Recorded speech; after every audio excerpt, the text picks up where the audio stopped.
সম্পক মই আপোনাৰ কাষলৈ আহিছো খুব ভয়াবহ এটা ঘটনা সংঘটিত হৈছে এই ঘটনাৰ খবৰ আপোনাৰ জৰিয়তে সবিশেষ জানিব বিচাৰিছো বৰ্তমান ব্যক্তিগৰাকীৰ স্বাস্থ্যৰ অৱস্থা কেনে আছে আমাক হিয়া প্ৰথমে জনাই লওক আৰু কেনে ধৰণে গুটেই ঘটনাটো সংঘটিত হ'ল এগৰাকী ব্যক্তি এয়া তেওঁ যেহেতু বাছখনৰে কৰ্মচাৰী আছিল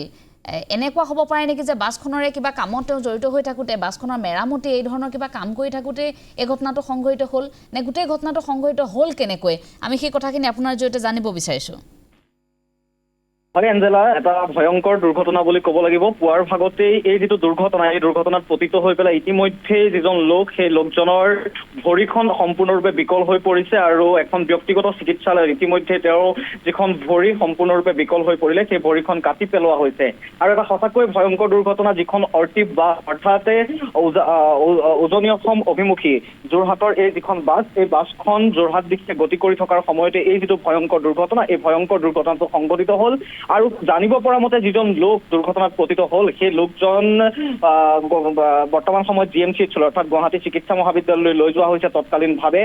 যিখন ব্যক্তিগত চিকিৎসালয় সেই হেল চিটিৰ পৰা বৰ্তমান সময়ত লৈ যোৱা হৈছে গুৱাহাটী চিকিৎসা মহাবিদ্যালয়লৈ আৰু আটাইতকৈ ডাঙৰ কথাটো হৈছে যে সেই লোকজন সেই বাছখনতে কৰ্মৰত আছিল অৰ্থাৎ হেণ্ডিমেন হিচাপে কৰ্মৰত আছিল বুলি বাছখনৰ চালকে জানিব দিছে আৰু বাছখনৰ চালক সহিতে যিখন বাছ সেই বাছখন বৰ্তমান সময়ত খানাপাৰাস্থিত যিটো ট্ৰেফিক ব্ৰাঞ্চ সেই ট্ৰেফিক ব্ৰাঞ্চতেই বৰ্তমান সময়ত বাছখন ৰখা হৈছে আৰু চালকজন তাতে আছে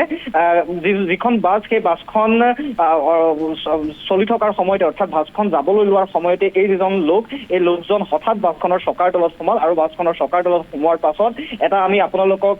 ND24 দৰ্শকসকলক সেই দৃশ্য অসম্পাদিত ৰূপত আমি দেখুৱাব নোৱাৰো এক প্ৰকাৰে তেজেৰে লুতুৰ পুতুৰি হৈ সেই যিখন ভৰি সেই ভৰিখন সম্পূৰ্ণৰূপে চূৰ্ণ বিচূৰ্ণ হৈ গৈছিল আৰু এনেদৰে এই যিটো ভয়ংকৰ ঘটনা এই ভয়ংকৰ ঘটনাটো পুৱাৰ ভাগতে সংঘটিত হ'ল আৰু বৰ্তমান সময়লৈকে যিজন লোক সেই লোকজনৰ পৰিচয় উদ্ধাৰ হোৱা নাই তেওঁৰ ঘৰৰ লোকেও পৰিয়ালৰ লোকেও বৰ্তমান সময়লৈকে জানিবলৈ সক্ষম হোৱা নাই যিসকল বাছৰ কৰ্তৃপক্ষ সেই বাছৰ কৰ্তৃপক্ষ অৰ্থাৎ অৰ্টিভৰ মালিককে ধৰি সেই বাছৰ কৰ্তৃপক্ষই বৰ্তমান সময়ত সেই যিজন গুৰুতৰভাৱে আহত লোকজন এই গুৰুতৰভাৱে আহত লোকজনক বৰ্তমান সময়ত চিকিৎসালয়ত ভৰ্তি কৰাইছে আৰু ইয়াৰ পাছৰ পৰ্যায়ত গম পোৱা যাব যে ইতিমধ্যে কৈছো যে গুৰুতৰভাৱে অসুস্থ বৰ্তমান সময়ত আৰু ইয়াৰ পাছৰ পৰ্যায়ত গম পোৱা যাব তেওঁৰ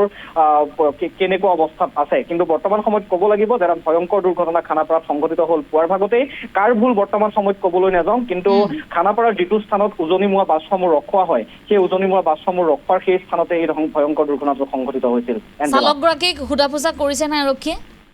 বৰ্তমান সময়ত চালক ইতিমধ্যে কৈছো যে যিটো খানাপাৰাস্থিত ট্ৰেফিক ব্ৰাঞ্চ সেই খানাপাৰাস্থিত ট্ৰেফিক ব্ৰাঞ্চতেই চালকজনৰ সহিতে বাছখনকো ৰখা হৈছে আৰু চালকজনক সোধা পোছা আৰক্ষীয়ে কৰিছে বুলি জানিব পৰা গৈছে কিন্তু একেখন বাছতেই যিহেতু কৰ্মৰত গতিকে গোটেই ঘটনাটো ইয়াৰ পাছত পোহৰলৈ আহিব বা ইয়াৰ পাছত গম পোৱা যাব প্ৰকৃততে কাৰ ভুলৰ কাৰণে পুৱাৰ ভাগতে এজন লোক এনেদৰে বিকল হ'ব লগা হ'ল হয় ধন্যবাদ জনাইছো আপোনাক আমি আপোনাৰ জৰিয়তে পৰৱৰ্তী সময়ত সবিশেষ জানিবলৈ চেষ্টা কৰিম ইতিমধ্যে আমাৰ সাংবাদিকগৰাকীয়ে উল্লেখ কৰিছে ততাতৈয়াকৈ সেই ব্যক্তিগৰাকীক চিকিৎসালয়ত ভৰ্তি কৰা হৈছে বিকল হৈ পৰা সেই ভৰিখন কাটি পেলাবলগীয়া হৈছে ইতিমধ্যে চিকিৎসকে সেই কথা জনাইছে আৰু এক প্ৰকাৰ সংকটজনক অৱস্থাত চিকিৎসাধীন হৈ আছে সেই ব্যক্তিগৰাকী এই বাছখনতে তেওঁ কৰ্মৰত হৈ আছিল কেনেকৈ গোটেই ঘটনাটো সংঘটিত হ'ল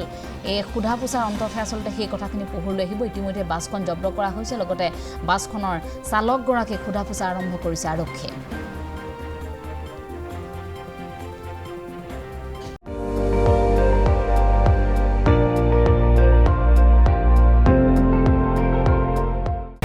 আপুনি চাই আছে ND24 সৰ্বশ্ৰেষ্ঠ নহয় সৰ্বোত্তমৰ দৌৰত